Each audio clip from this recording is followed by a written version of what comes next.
Versículo 1.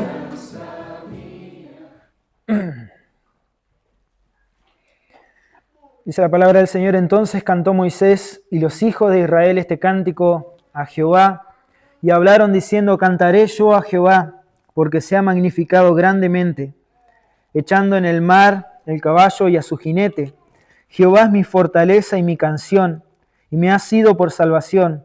Este es mi Dios y lo glorificaré, Dios de mi Padre, y lo ensalzaré. Jehová, varón de guerra, Jehová es su nombre. Los carros de Faraón y su ejército echó en el mar, y sus príncipes escogidos fueron hundidos en el mar rojo. Los abismos los cubrieron, descendieron a las profundidades como piedra. Tu diestra, oh Jehová, ha sido magnificada en poder. Tu diestra, oh Jehová, ha quebrantado al enemigo, y con la grandeza de tu majestad has derribado a los que se levantaron contra ti. Enviaste tu furor y los consumió como a hojarasca.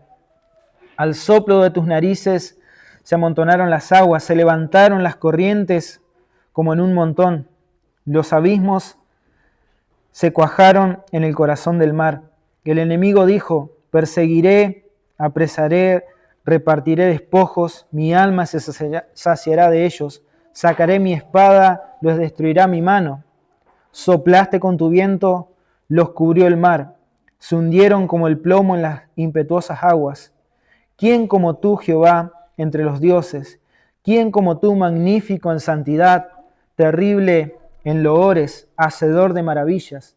Extendiste tu diestra, la tierra los tragó. Condujiste en tu misericordia a este pueblo al cual redimiste. Lo llevaste con tu fortaleza en tu santa morada, a tu santa morada.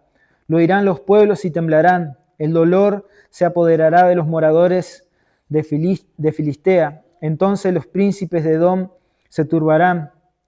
De los fuertes de Moab se apoderará el temblor. Desmayarán todos los moradores de Canaán. Caigan sobre ellos terror y espanto. A la grandeza de tu brazo enmudezcan como una piedra, hasta que haya pasado tu pueblo, oh Jehová, hasta que haya pasado este pueblo que tú adquiriste. Tú los introducirás y los plantarás en el monte de tu heredad, en el lugar de tu morada, que tú has preparado, oh Jehová, en el santuario del Señor que tus manos han afirmado. Jehová reinará eternamente y para siempre, porque los caballos del faraón entraron con sus carros y su gente a caballo en el mar, y Jehová volvió a traer las aguas del mar sobre ellos, mas los hijos de Israel pasaron en seco por en medio del mar. Y María, profetisa, hermana de Aarón, tomó un pandero en su mano, y todas las mujeres salieron en pos de ella con panderos y danzas. Y María les respondía: cantad a Jehová, porque se ha magnificado grandemente, echando en el mar al caballo y a su jinete. E hizo partir Moisés a Israel del mar Rojo, y salieron al desierto de Sur, y anduvieron 3 días por el desierto sin hallar agua, y llegaron a Mara, y no pudieron beber las aguas de Mara porque eran amargas. Por eso le pusieron el nombre de Mara. Entonces el pueblo murmuró contra Moisés y dijo: ¿qué hemos de beber? Y Moisés clamó a Jehová, y Jehová le mostró un árbol, y él lo echó en el agua, y el agua se volvió dulce. Allí les dio estatutos y decretos, y allí los probó. Y dijo: si oyereis atentamente la voz de Jehová tu Dios, e hicieres lo recto delante de sus ojos, y dieres oído a sus mandamientos, y guardares todos sus estatutos, ninguna enfermedad de la que envié a los egipcios te enviaré a ti, porque yo soy Jehová tu sanador. Y llegaron a Elim, donde había 12 fuentes de aguas y 70 palmeras, y acamparon allí junto a las aguas. Amén. Pueden tomar asiento.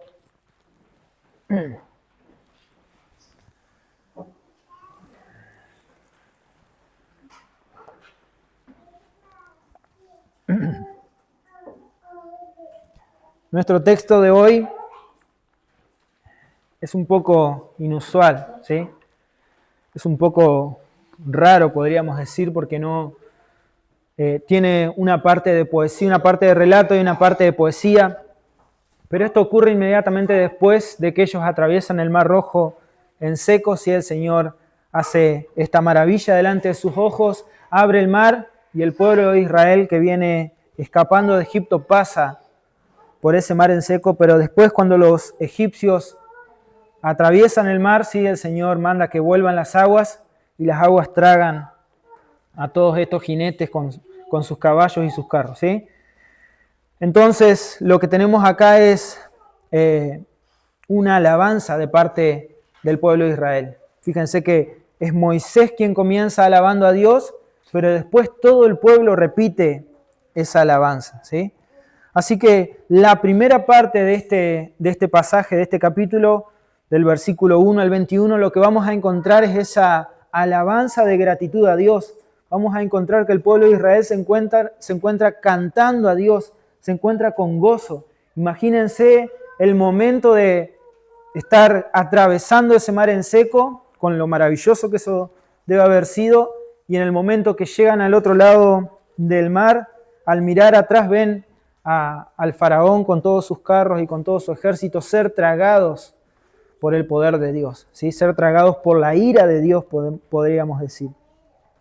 Entonces este pueblo ahora es libre, este pueblo por fin se ha liberado del yugo de Egipto, este pueblo por fin ahora puede alabar a su Dios, ¿sí?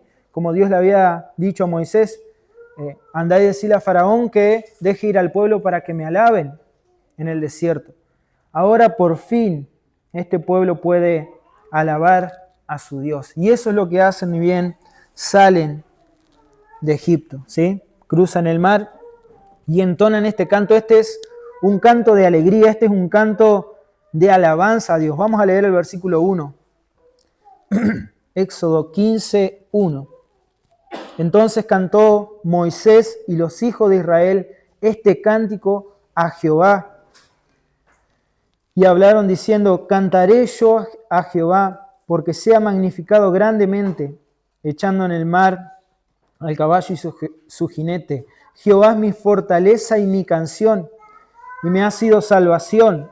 Este es mi Dios, y lo glorificaré, Dios de mi Padre, y lo ensalzaré. Jehová, varón de guerra, Jehová es su nombre. Pueden ver el corazón de la alabanza, pueden ver cuál es el objeto de esta alabanza. Dios, ¿sí? A Dios, dice a Jehová, cantaré yo a Jehová. Él es mi Dios grande, ¿sí? Él ha hecho esto. Jehová es mi fortaleza y mi canción. Y esta alabanza, esto que ellos van a decir a continuación, refleja lo que ellos habían aprendido en este corto tiempo, lo que ellos habían aprendido de Dios, lo que ellos habían visto de Dios, lo que ellos habían experimentado en carne propia acerca de Dios, ¿sí? Este es un canto que surge de una manera espontánea, por gratitud. Este es un canto que es elevado a Dios, pero que surge de la gratitud del corazón. ¿Cómo se expresa esa gratitud? Vieron que cuando estamos contentos generalmente estamos cantando, ¿sí? Y eso no es que alguien nos impone o nos obliga. Cada uno de nosotros es un artista en su propia casa, ¿no?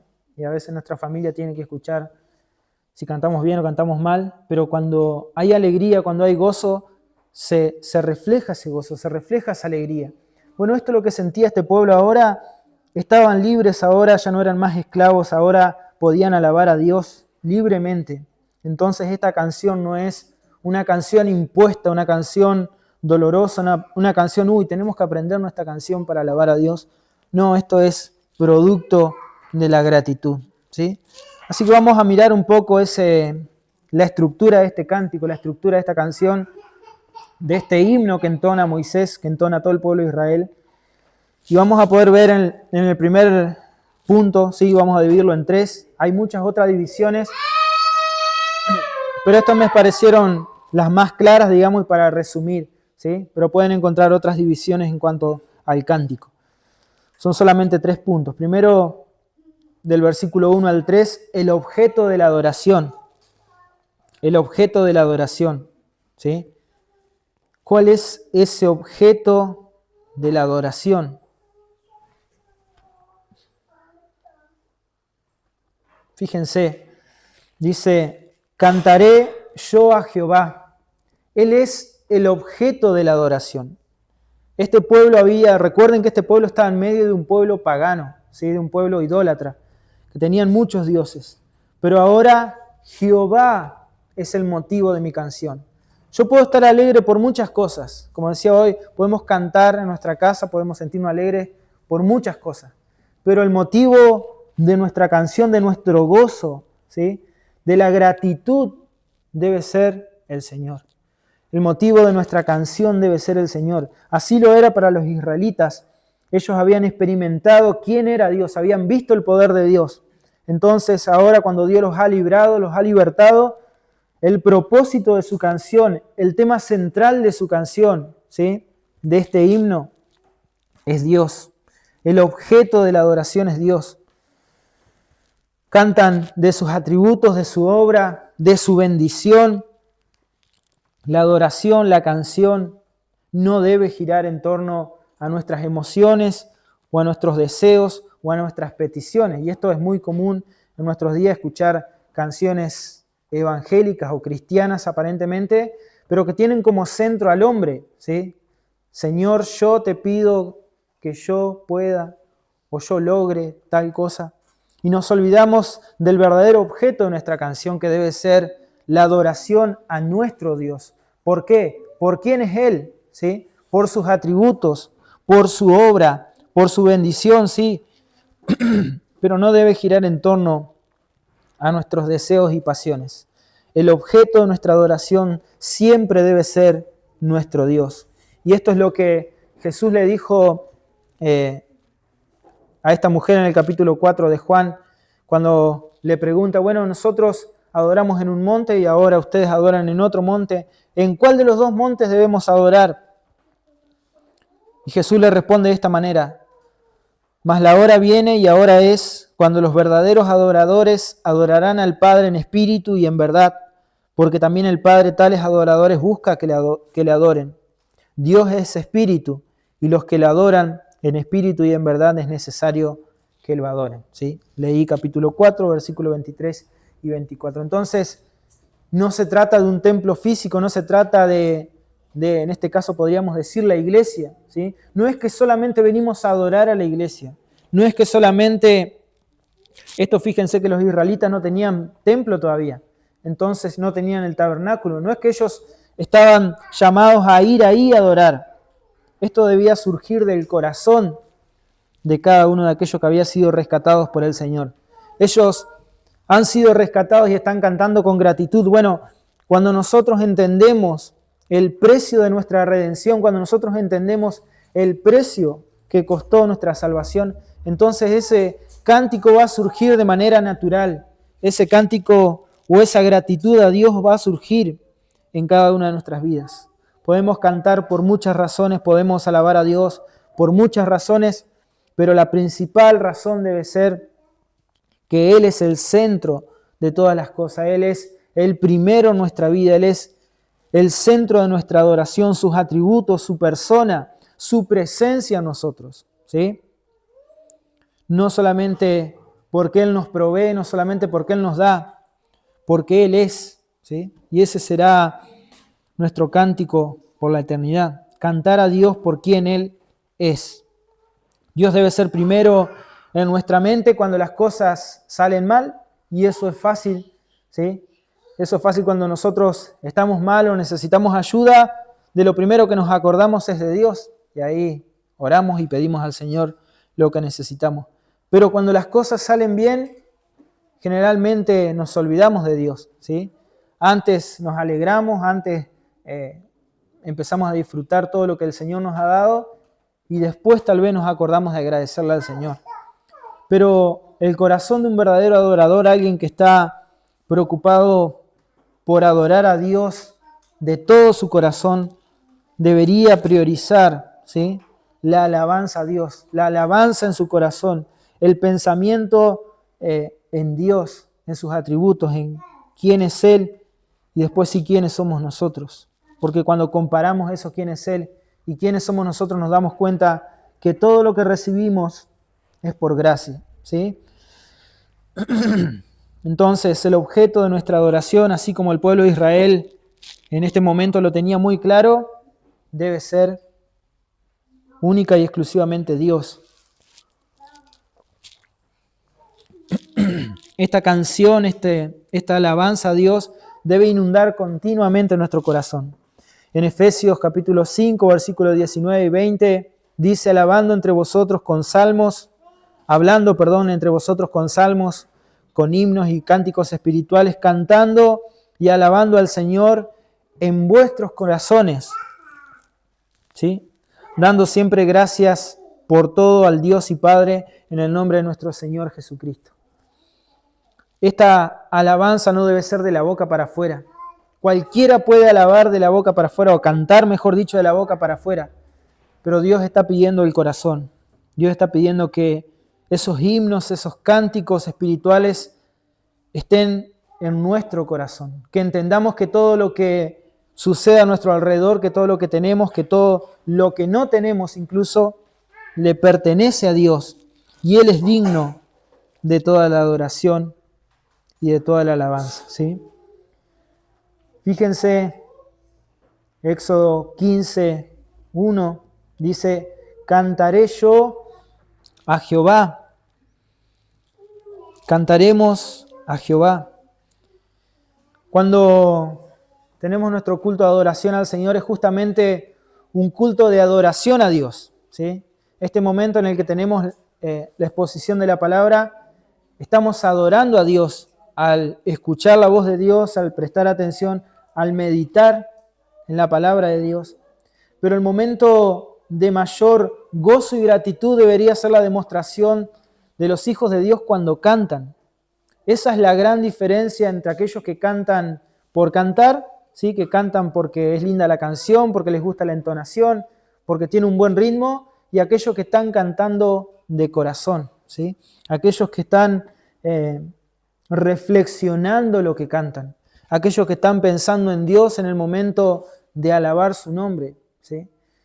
Sería muy triste y es muy triste ver congregaciones que cantan temas muy modernos, muy movidos, muy lindos, pero que su adoración, por así decirlo, no se diferencia de cualquier música mundana que esté por ahí, ¿sí? Es simplemente una linda canción y todas la cantan porque es fácil de aprender. Pero cuando el pueblo de Dios está de alguna manera conmovido por lo que esa letra de esa canción está diciendo, pensando en la redención hecha por nuestro Señor Jesucristo, ¿sí? Ese canto debería ser mucho mayor o debería ser mucho mejor que el cántico del mundo. Este cántico al Señor, cuando nosotros nos presentamos como iglesia para alabar su nombre, es un ensayo glorioso que haremos antes de entrar a su presencia por la eternidad, ¿sí? Entonces, nadie comenzará recién ahí a alabar al Señor. Nadie de sus hijos comenzará ahí recién a contemplar a Dios. Eso debemos hacerlo ahora, por medio de su palabra, por medio de la revelación de su Espíritu. Debemos alabar ahora a nuestro Dios cantando con todo nuestro corazón. En Apocalipsis capítulo 14, versículo 3, dice esto, y cantaban con un cántico nuevo delante del trono y delante de los 4 seres vivientes y de los ancianos, y nadie podía aprender el cántico, sino que aquellos 144.000 que fueron comprados de entre los de la tierra, ¿sí? No vamos a entrar en la explicación de los 144.000, pero básicamente los 144.000 son la iglesia, ¿sí? La iglesia a través de todos los tiempos. Es decir, nadie puede aprender ese cántico nuevo, nadie extraño a la iglesia puede aprender ese cántico nuevo, nadie ajeno al pueblo del Señor puede aprender ese cántico nuevo. Así que si no estás alabando a Dios de todo corazón, no esperes llegar ahí para aprender ese cántico nuevo, sino que cantaban delante del trono, dice, delante del Señor, este cántico. Si nosotros nos volvemos egocéntricos en nuestra adoración, desplazamos a Dios de su trono y nuestra mente es cautivada por cualquier otra preocupación o cosa, ¿sí? Y no reflexionamos muchas veces en lo que estamos diciendo, lo que estamos cantando. Entonces, esto es una enseñanza para nosotros. Saber que cuando entonamos un himno, saber que cuando escuchamos su palabra, saber que cuando oramos, lo estamos haciendo delante del Señor y nuestras palabras son contadas delante de Él, ¿sí? Cuando Dios dice que va a traer a juicio todas las cosas, dice todo pensamiento, palabra y hecho, ¿sí? O acción. Entonces, todo lo que nosotros pensamos y estamos pensando en otra cosa que no sea en Dios, estamos de alguna manera hablando sin pensar, ser presurosos para hablar, ¿sí? La Biblia dice que no debemos hacer eso. Y esto es una epidemia de la iglesia moderna, por lo cual dejan el canto congregacional y convierten la adoración a Dios en un concierto. Que el Señor nos ayude y nos libre de eso. El pueblo de Israel no tenía tiempo para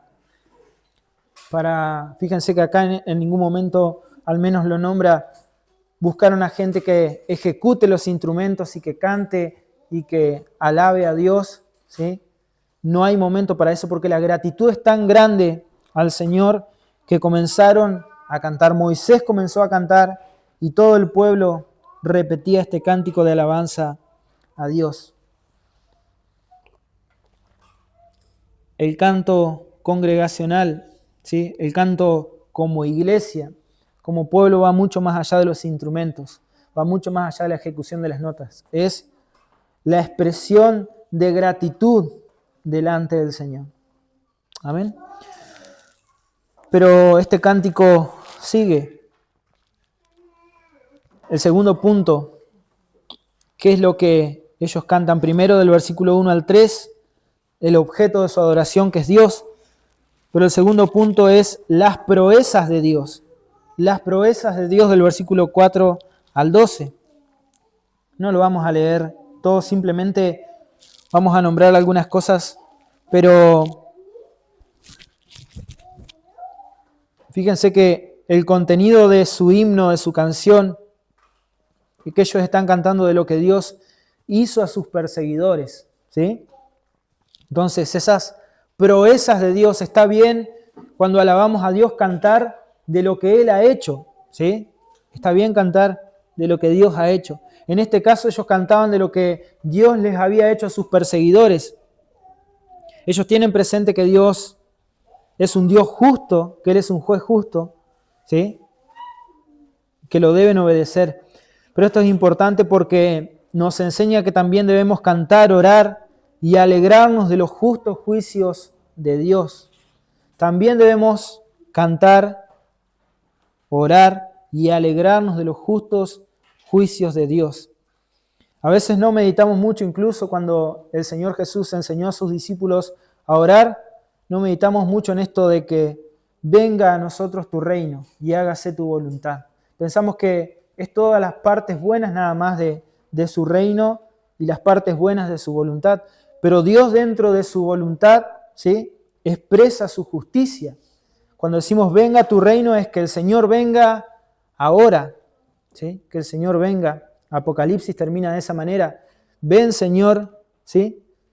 La iglesia lo espera, ven Señor Jesús. Entonces, ¿qué pasa? Algunos se puso a pensar, ¿qué pasa con aquellos que no han escuchado del mensaje del Evangelio?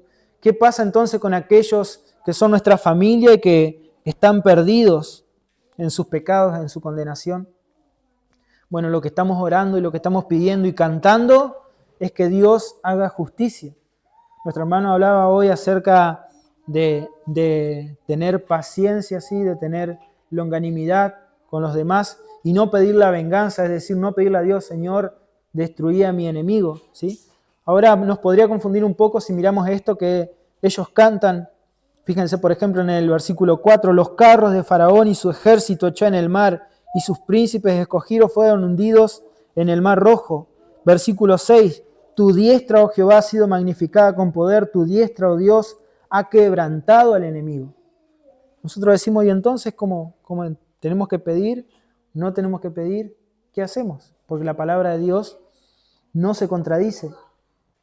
Bueno, lo que nuestro hermano hablaba hoy acerca de tratar de vindicar nuestro nombre, ¿sí?, de tener paciencia y no pedir la venganza para tratar de vindicar nuestro nombre, digamos, o que nuestro nombre no se ha ensuciado, sino que soportar con paciencia. Pero lo que ellos están haciendo acá es pedir la justicia, ¿sí? La justicia por el nombre de Dios, para vindicar el nombre de Jehová.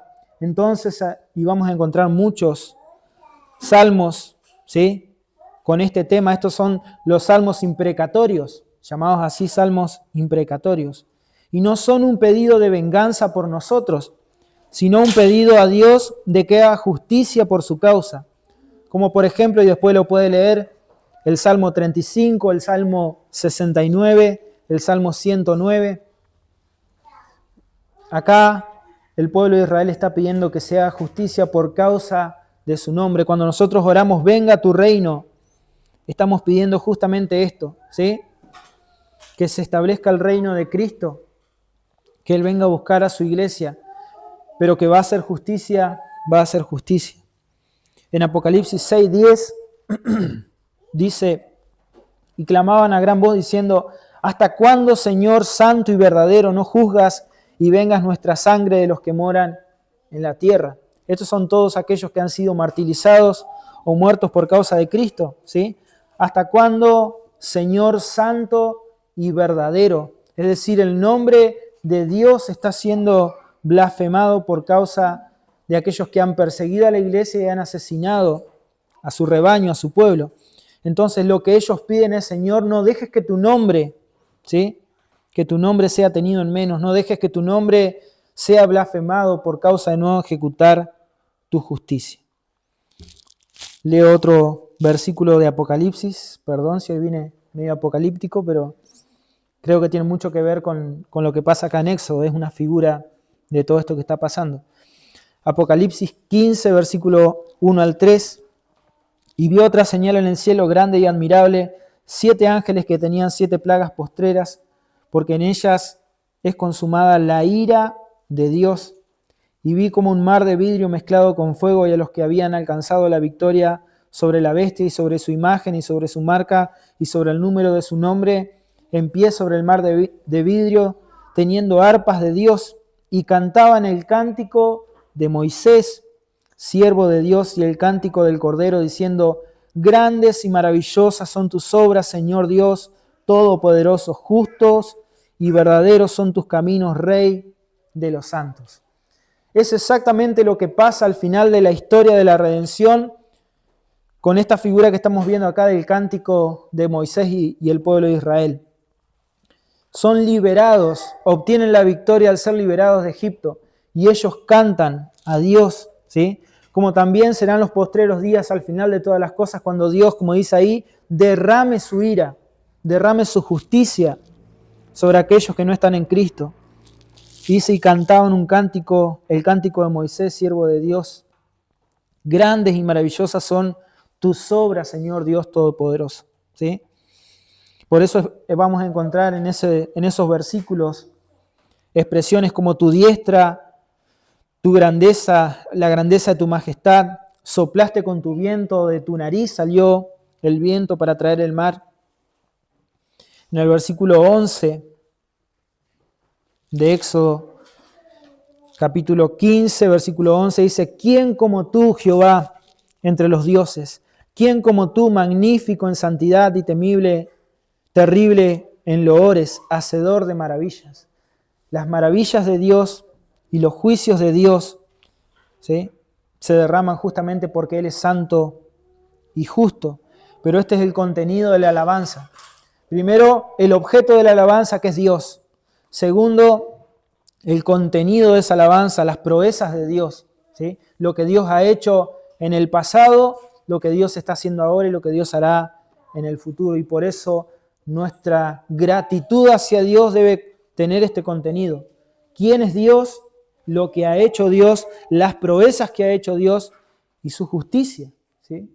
Aunque esta parte nos cueste entenderla y nos cueste digerirla, su justicia, su ira, el derramamiento de su ira por causa de su nombre, no como una venganza hacia nuestro nombre, ¿sí?, para vindicar nuestro nombre, sino por su nombre.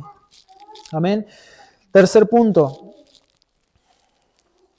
Otra cosa, del versículo 13 al 21, vamos a encontrar el cumplimiento de las promesas a su pueblo. El cumplimiento de las promesas a su pueblo, del versículo 13 al 21. También el contenido de este himno está cargado de las promesas de Dios.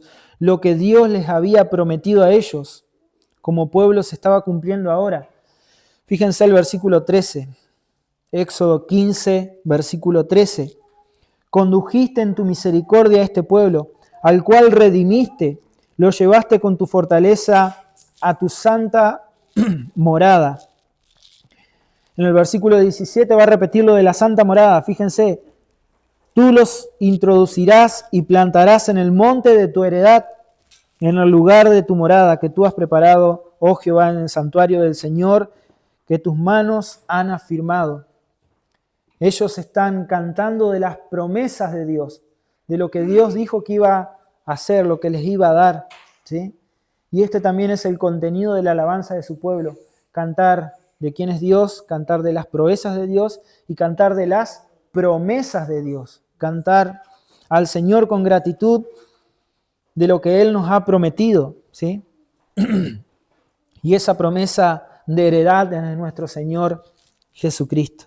Esa promesa de heredad es Cristo, por eso nuestras canciones deben estar llenas, nuestros himnos deben estar llenas de la redención que es en Cristo Jesús, ¿sí? Habla del lugar de su morada, de la heredad, de lo que les prometió a sus padres. Hasta ese momento ellos, estando en Egipto, habían escuchado acerca del Dios de sus padres, habían aprendido algo acerca del Dios de sus padres, habían de alguna manera confiado en este Dios que Moisés estaba predicándoles, por el cual estaba pidiendo a Faraón que deje ir al pueblo, pero de pronto empezaron a experimentar lo que ese Dios puede hacer. Y Él cambia la manera en que ellos se referían a Dios, ¿sí? Y les dice, bueno, ahora yo soy Jehová, tu Dios, el Dios de tus padres, el Dios de la promesa, el Dios que cumple la promesa. Y ahora ellos están en esos primeros amores, ¿sí? Ellos están en esos primeros días donde están experimentando lo que Dios ha prometido por tanto tiempo. Se está cumpliendo lo que Dios ha prometido por tanto tiempo. Y así, hermanos, es la obra de Cristo en nuestras vidas. Estamos experimentando solo un poco de lo que Dios ha comenzado a hacer en cada uno de nosotros. Si miramos nuestra vida de santificación, vamos a ver un montón de errores. Yo creo que no podríamos contar en el día la cantidad de pecados que tenemos en contra del Señor, la cantidad de ofensas que hacemos a nuestros hermanos, la cantidad de errores que cometemos, ¿sí? Pero este reinado de Cristo ha comenzado en cada una de nuestras vidas. Esta obra del Señor ha comenzado en cada una de nuestras vidas. Y hemos, como el pueblo de Israel, una vez que atravesamos el mar, hemos entonado este cántico de victoria, este cántico de alegría, de gozo al Señor. Porque aunque estamos plagados de mucho pecado, ¿sí?, el Señor nos ha rescatado para que seamos de Él. Entonces, este es el motivo por el cual entonamos nosotros también una alabanza a Dios, una gratitud a Dios, ¿sí?, que debe marcar nuestra vida, que debe guiar nuestra vida, ¿sí?, una vida de gratitud. La obra de Cristo es suficiente para alabarlo, quién es y lo que ha hecho. Siempre, y nos olvidamos de esto cuando empezamos a mirar a nuestro alrededor, comenzamos a cargarnos de un montón de cosas y de problemas, ¿sí? Y a veces nos olvidamos de esa obra de Cristo. Nos olvidamos de quién es Él, de las proezas que ha hecho y de lo que nos ha prometido. Y comenzamos a comparar, ¿sí? Y decimos, bueno, ¿soy o no soy exitoso? ¿Me va bien o no me va bien? De acuerdo a los parámetros de este mundo. Y hermanos, aunque perdamos todo, como dice este hermoso himno de la Reforma, ¿sí?, me pueden despojar de bienes y de hogar, pero nunca podrán quitarme, ¿sí?, nunca podrán apartarme del Señor. Si medimos las cosas como este mundo las mide, entonces probablemente alguno de nosotros no sea para nada exitoso. Pero si nos identificamos con lo que Dios ha hecho, ¿sí?, si somos llamados a la fe por esto y nos identificamos con el pueblo del Señor, vamos a tener razones de sobra para alabar al Señor, porque nos ha dado vida eterna, porque ha cambiado nuestro corazón, porque nos ha dado la victoria en Cristo Jesús, ¿sí? Entonces, siempre tenemos la tendencia a mirar todo lo malo que nos pasa y prestarle demasiada atención, y nos olvidamos de lo que Cristo ha hecho por nosotros y de la redención de su pueblo. Amén. Que el Señor nos ayude en esto. Pero esto nos conduce directamente a la segunda parte de este texto. No dije el título del texto, pero del sermón, pero es de la queja que sustituye a la gratitud. Y es justamente lo que le pasa al pueblo ahora. Fíjense, como decía nuestro hermano hoy, esto siempre nos refleja a nosotros mismos. Nos muestra quiénes somos nosotros, ¿sí? Del versículo 22 al 27 vamos a tener la queja del pueblo, la queja y la murmuración del pueblo. Primero, versículo 22 al 23, Dios los prueba, Dios los va a probar. Ellos llegan a un lugar donde había agua. Después de 3 días de caminar por el desierto, imagínense llegar y ver agua. El corazón, o sea, traían ese gozo, esa canción, y cuando vieron agua, ahora sí, vamos a entonar otro. Ahí uno prepara la garganta a Moisés, que vamos a cantar de nuevo. Cuando llegan esas aguas son amargas, no se pueden tomar, ¿sí? Son aguas que no son aptas para tomar. Entonces, ¿qué es lo que pasa? Ellos comienzan a quejarse, comienzan a murmurar. ¿Será que Dios se habrá olvidado de ellos? 3 días ya sin tomar agua. ¿Será que Dios está enojado en contra de ellos? En realidad Dios los está probando, ¿sí? Versículo 25, al final dice, allí les dio estatutos y decretos y allí los probó, ¿sí? Bueno, después de cantar, después de ser salvado, de ser rescatado, hay gozo, hay alegría, pero ¿qué pasa cuando comienzan a venir las pruebas, cuando comienza a venir alguna dificultad? Fíjense, ellos inmediatamente comienzan a murmurar. Murmuraron en contra de Moisés.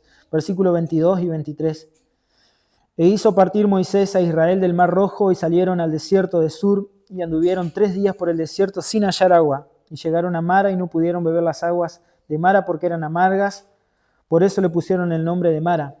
Entonces el pueblo murmuró contra Moisés y dijo, ¿qué hemos de beber? ¿Sí?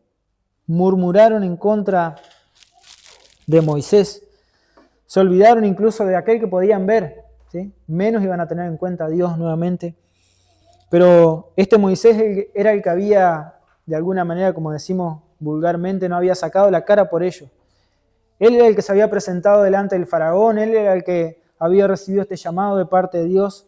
Él es el que con mucha falta de fe se acerca delante del faraón y le pide que deje ir al pueblo.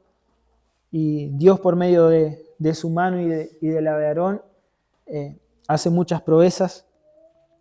Pero ahora ya se empiezan a quejar. Y esto va a ser una constante. Después vamos a ver que el pueblo se sigue quejando en contra de Moisés. Pero el primero en caer es Moisés. Siempre hay un culpable para todo lo que nos pasa, ¿sí? Mejor dicho, siempre encontramos un culpable para todo lo que nos pasa. Encontramos un culpable para nuestra falta de fe, encontramos un culpable para justificar nuestro pecado, encontramos un culpable para nuestra pereza, encontramos un culpable para todas las cosas que no hacemos bien, ¿sí? En este caso fue el pobre Moisés acá. Y dicen, ¿qué hemos de beber? O sea, nos estás trayendo al desierto, podemos ver el agua, pero no la podemos tomar. ¿Será que Dios se ha olvidado de nosotros? Bueno, Dios prueba nuestra fe. Como decía nuestro hermano hoy, Dios prueba nuestra fe. Hace crecer nuestra fe. Ahora es un pueblo libre, ¿sí? Es un pueblo libre de la esclavitud, pero tiene un rey que gobierna sobre ellos, tiene alguien que los va a cuidar, tiene alguien que los va a proteger, así como fueron protegidos por la nube y por la columna de fuego. Ahora ellos tienen que aprender a confiar en aquel que es su rey. Y ese rey no es Moisés. Ese Rey es Dios. Dios prueba realmente si hay gratitud en sus corazones. Porque cantar fue fácil, ¿sí? Nombrar todas estas cosas que nombramos, las proezas de Dios, las promesas, el carácter de Dios, es fácil cantar eso. Pero ahora hay que probarlo. Cuando nosotros cantamos, Señor, te amo, te voy a servir, o cada día de mi vida voy a caminar en fe, etc. ¿Sí? Es fácil cantar eso, pero ¿qué pasa mañana? ¿Qué va a pasar mañana cuando arranque la semana y comiencen a venir los primeros problemas? Ahí es donde debemos demostrar que nuestra verdadera confianza está en el Señor. Ahí es donde demostramos de una manera práctica dónde está nuestra fe. Gratitud, sí, esa es la característica del pueblo del Señor. Pero ahora hay que demostrar esa gratitud y no solamente cantando, ¿sí? Acompáñenme a 1 de Pedro capítulo 1, versículos 7 y 8. 1 de Pedro 1, versículos 7 y 8.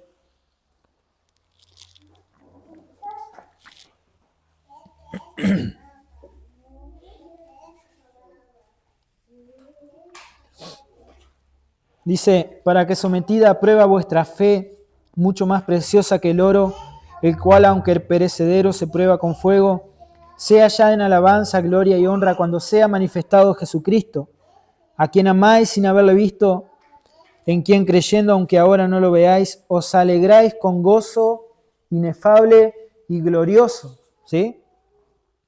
Sometida a prueba nuestra fe, purificada como se purifica el oro, al final sea hallada, ¿sí? En alabanza, en honra, cuando sea manifestado Jesucristo, pero dice, a quien amáis sin haberle visto, en quien creyendo, aunque ahora no lo veáis, os alegráis con gozo inefable y glorioso. No debe haber queja en nuestro corazón, no debe haber amargura en nuestro corazón, ¿sí? Por la prueba de nuestra fe. No debe haber amargura en nuestro corazón por la prueba de nuestra fe. Debemos gozarnos con ese gozo inefable y glorioso, porque el Señor nos está probando, el Señor está probando nuestra fe. Y esta fe sale victoriosa porque Cristo es victorioso, ¿sí? Por eso, hermanos, este texto nos enseña mucho de la manera en que generalmente nos comportamos y lo que Dios espera de nosotros, ¿sí? Siempre tenemos la tendencia natural a caer en la murmuración o en la queja, pero recordemos que cualquier situación que estemos atravesando, Dios está probando nuestro corazón, ¿sí? Está probando nuestra vida. Versículo 24, volvamos a Éxodo capítulo 15, versículo 24. Pasa algo interesante con Moisés.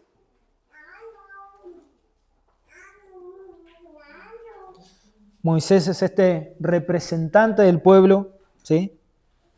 Es la queja contra Moisés. Pero ellos murmuran, ¿sí?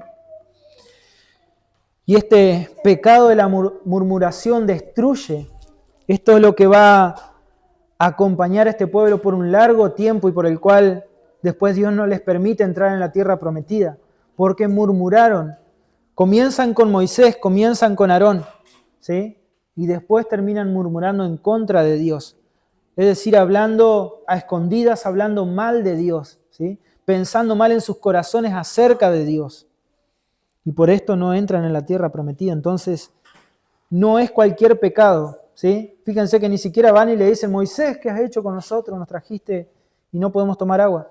Ni siquiera, yo calculo que no lo dice el texto, ¿sí? Es una inferencia nada más, pero yo calculo que ni siquiera se enteró Moisés. Ni se enteró que estaban murmurando en contra de él, ¿sí? Ni se vio afectado por eso. Pero esto es algo terrible, la murmuración.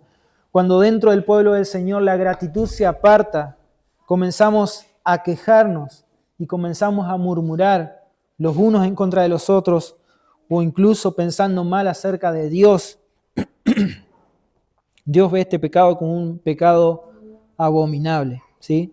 Dios ve este pecado como algo terrible delante de su presencia. Fíjense en Proverbios capítulo 6, versículos 16 al 19, dice: 6 cosas aborrece Jehová y aún 7 abomina su alma: los ojos altivos, la lengua mentirosa, las manos derramadoras de sangre inocente, el corazón que maquina pensamientos inicuos y los pies presurosos para correr al mal, el testigo falso que habla mentiras y el que siembra discordia entre hermanos. ¿Sí? Esta era la murmuración en contra de Moisés. Nadie dijo para sí mismo: ¿pero qué ha hecho Moisés? Nos trajo hasta acá y no podemos tomar agua. Le dijo a su compañero, ¿sí? Le dijo al otro y al otro y al otro: ¿qué vamos a hacer ahora? 3 días sin tomar agua. Más amarga que las aguas estaba su corazón por causa de no poder beberlas, ¿sí? Y la queja cae sobre Moisés. Es un problema la murmuración. Es lo contrario a la bienaventuranza, es lo contrario a lo que Dios espera de nosotros. En el Salmo 1, versículo 1 dice: bienaventurado el varón que no anduvo en consejos de malo, ni estuvo en camino de pecadores, ni en silla de escarnecedores se ha sentado. De escarnecedores, ¿sí? Entonces esto también aplica para nosotros como pueblo del Señor. No debemos caer en la murmuración, no debemos caer en la queja, ¿sí? Debemos tener cuidado con eso. Muchas veces hacemos que tiramos comentarios o empezamos a decir cosas acerca de los demás que nos parecen a nosotros que están mal, o que yo no las haría, ¿sí? Y es lo que hablábamos hoy en la enseñanza, no es lo que yo lo haría o yo no lo haría así. Entonces empezamos de alguna manera a resentirnos en contra de un hermano, a amargarnos en contra de alguien, terminamos murmurando, terminamos hablando mal de alguien. Por eso debemos tener sumo cuidado con estas cosas, ¿sí? Acá estamos viendo cómo este pueblo pasa de la gratitud, de la alabanza, del cántico, del contenido teológico, de la adoración, a la queja y a la murmuración. Solamente pasaron 3 días, ¿sí? Está bien que son 3 días en el desierto, con sed, con animales, con niños, ¿sí? Pero ellos de alguna manera estaban pensando: bueno, Dios nos sacó de Egipto, hizo todas estas proezas y ahora nos está dejando tirados, ahora se está olvidando de nosotros. Ese era el corazón de la queja, ¿sí? Por eso nuestro tercer punto acá sería la falta de confianza en Dios. La falta de confianza en Dios. Versículo 25 y 26. Y Moisés clamó a Jehová, y Jehová le mostró un árbol, y él lo echó en el agua, y el agua se volvió dulce. Allí les dio estatutos y decretos, y allí los probó. Y dijo: si oyereis atentamente la voz de Jehová tu Dios, e hicieres lo recto delante de sus ojos, y dieres oído a sus mandamientos, y guardares todos sus estatutos, ninguna enfermedad de las que envía a los egipcios te enviaré a ti, porque yo soy Jehová tu sanador. Ellos no estaban confiando en Dios.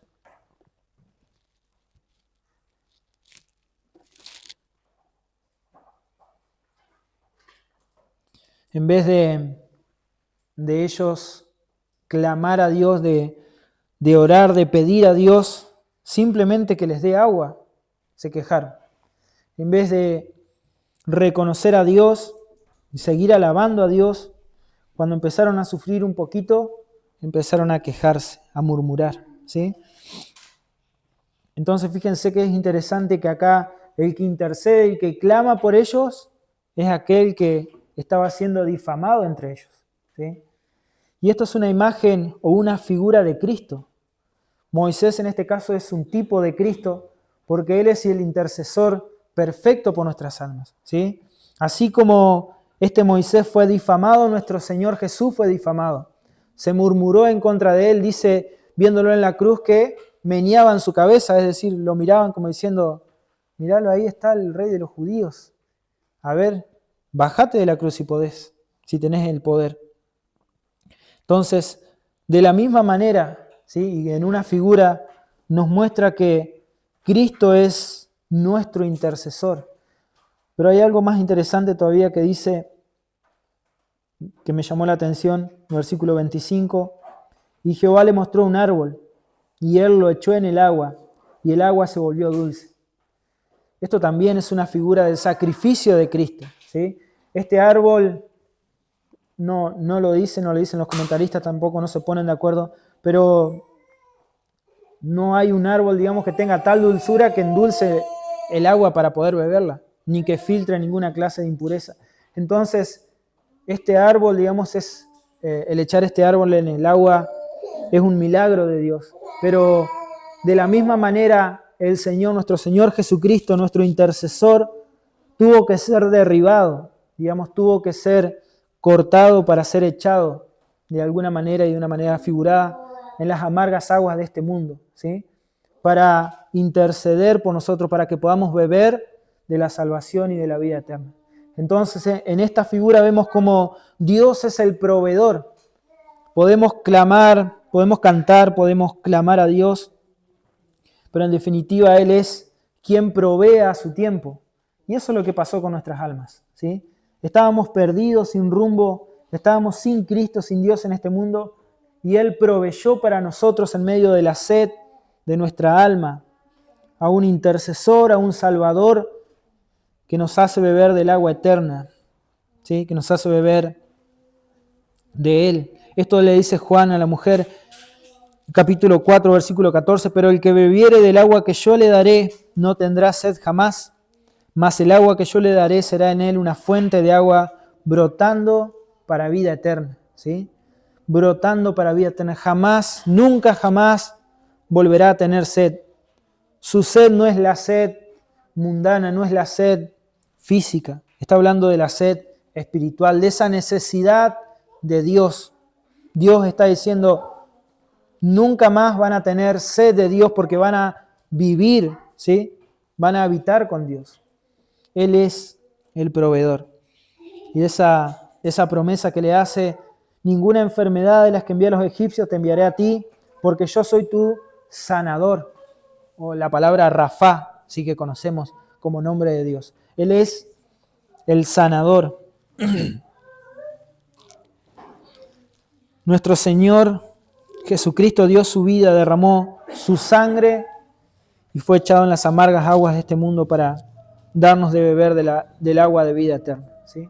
Entonces, ese es el motivo del gozo, ese es el motivo de nuestro cántico, ese debe ser el impulso de nuestra vida en los momentos más difíciles, de más angustia en nuestra vida. Debemos recordar quién es Dios, debemos recordar su obra, sus proezas, debemos recordar sus promesas, ¿sí? Y que lo tenemos todo en Cristo Jesús, como cantábamos hoy. Y si esa canción es una realidad en nuestra vida, completo en ti, Señor Jesús, completo en ti, entonces debemos vivir con esa gratitud y tratar de evitar por todos los medios caer en la murmuración. Me encanta cómo termina este pasaje. Dice, y llegaron a Elim, donde había 12, este era el otro punto que faltaba. Dios los conduce a la abundancia, ese es el título. Dios los conduce a la abundancia, versículo 27. Y llegando a Elim, donde había 12 fuentes de agua y 70 palmeras, y acamparon allí junto a las aguas. Es decir, estaban ansiosos nada más, ¿sí? Estaban desconfiando de Dios. Dios los estaba conduciendo a donde había 12 fuentes de aguas. Ellos podían beber ahí, saciar toda su sed, pero se desesperaron, comenzaron a desconfiar, comenzaron a murmurar, comenzaron a quejarse. Lo hicieron antes de tiempo, Dios los estaba probando. Hacia ahí estaban siendo conducidos. Había abundancia, hay sombra, no necesitan nada, tienen el agua, ¿sí? Sin embargo, el corazón del ser humano es así, ingrato. Fíjense, y esto es la conclusión de todo el pasaje, fíjense qué rápido podemos olvidarnos de quién es Dios, qué rápido que podemos olvidarnos de ser agradecidos a Dios. Siempre miramos las cosas cuando no las tenemos. Vieron que está ese dicho popular que valoramos las cosas cuando ya no las tenemos más. Ahí empezamos a valorar o ver el verdadero valor de las cosas. Bueno, siempre lo vemos así. Pero ¿por qué esa ingratitud? ¿Por qué ¿Por qué no ver de otra manera las cosas como Dios las ve? Tener un corazón agradecido a Dios.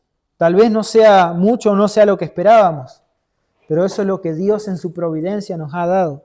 Eso es lo que Dios en su gracia, en su regalo de gracia nos da cada día, ¿sí? Ya sean cosas materiales, como el mundo se refiere cuando habla de eso. Puede ser también las cosas materiales de nuestra vida, pero sobre todo las cosas espirituales que el Señor nos da. Cuánta bendición espiritual tenemos para nuestra alma y a veces no lo agradecemos. Pasamos directamente a la queja y la murmuración. Cuántos dones nos ha regalado el Señor para que sirvamos a su iglesia y estamos murmurando porque el otro tiene el don que yo quería, ¿sí? O el otro está haciendo lo que a mí me gustaría hacer. ¿Cuánto regalo en cuanto a la familia tenemos? Tenemos nuestros hijos, nuestra esposa, esposo, ¿sí? Tenemos algunos sus padres todavía. Y a veces nos quejamos, ¿sí? Siempre pasa esto y esto es personal y seguro le pasó a alguno que ha perdido a su padre, a su madre. Dice, quisiera tener un día más, ¿sí? Un día más para aprovecharlo. Sin embargo, por la providencia de Dios eso ya ha pasado. Pero ¿qué pasa con aquellos que lo tienen ahora y no lo aprovechan? O no agradecen a Dios por eso. Otra cosa, tenemos la iglesia local. Tenemos el cuerpo del Señor. ¿Has agradecido en tus oraciones a Dios por la iglesia local? Por tu hermano, que es difícil de tratar, que es difícil de tener paciencia, como decía nuestro hermano hoy. ¿Has dado gracia a Dios por eso? Porque eso está fortaleciendo tu fe y haciendo crecer tu paciencia. ¿Has dado gracia porque tenés un lugar donde congregarte, donde alabar al Señor, donde escuchar su palabra? ¿Tenés un corazón de gratitud al pensar en los medios de gracia, su palabra, la oración, la comunión? Todas estas cosas las perdemos de vista muy rápidamente. Siempre las perdemos de vista muy rápidamente, ni bien, como decimos vulgarmente, ¿sí? Cuando nos empieza a apretar un poco el zapato, ahí empezamos a quejarnos, en vez de tener un corazón mucho más agradecido al Señor. ¿Cuántas veces murmuramos de alguien sin hablar primero con esa persona en particular? ¿Cuántas veces hablamos mal de nuestros hermanos y nos olvidamos que lo estamos haciendo en contra del Señor porque estamos atacando a su pueblo, a su cuerpo? ¿Sí? Acompáñenme a Colosenses capítulo 3, versículo 15. Ya leemos 2 textos más y terminamos, ¿sí?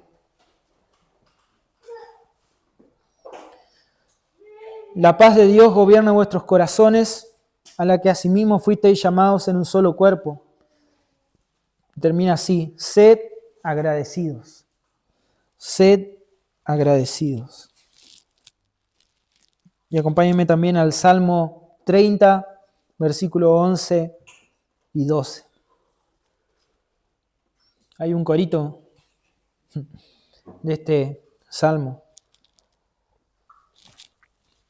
Has cambiado mi lamento en baile, desataste mi cilicio y me ceñiste de alegría.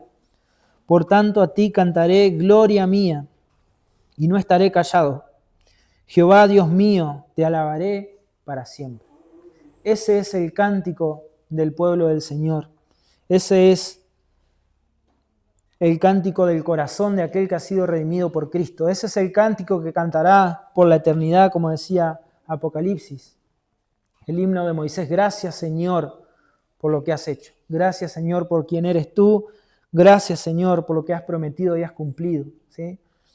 Entonces, oremos al Señor, pidamos que nos libre de tener un corazón ingrato, que nos libre de caer en la queja y en la murmuración, que podamos estar atentos y agradecidos al Señor por todo lo que recibimos cada día, ¿sí? Si despertás un día más en este mundo, con tu familia, con un hogar, con hermanos, con iglesia, entonces debes ser agradecido, debemos ser agradecidos, ¿sí? Porque la alegría es la característica del pueblo del Señor. La alegría es la característica del pueblo del Señor. Que el Señor nos ayude. Amén. Oramos. Padre Santo, Señor, te adoramos, te glorificamos. Y podemos ver en este pasaje de tu palabra, Padre, cómo tú has cuidado a tu pueblo, lo has conducido, lo has librado del enemigo, Señor, así como libraste un día nuestras almas de las garras del enemigo, Padre. Gracias porque nos has traído ahora a tu rebaño, donde nos alimentas, donde nos cuidas, donde nos proteges, donde tú eres quien reina, tú eres nuestro rey, nuestro gobernante. Ayúdanos, Padre, a tener corazones agradecidos a ti, a no caer en la murmuración, en la queja. Y si lo hemos hecho, Padre, te rogamos que nos perdones, pero que nos ayudes, Padre, a estar más atentos, a no dejarnos engañar por el pecado y ser librados de este gran mal, Señor. Libra nuestra alma para no despreciar todas tus bendiciones, para no despreciar todas las cosas que nos has dado en Cristo Jesús, sean espirituales, materiales, Señor, familiares. Ayúdanos a vivir con gozo, con alegría, cantando nuestros corazones a ti, Señor, alabando tu nombre en cada momento de nuestra vida. Te lo pedimos en el nombre de Jesús y te agradecemos, Padre. Amén y amén.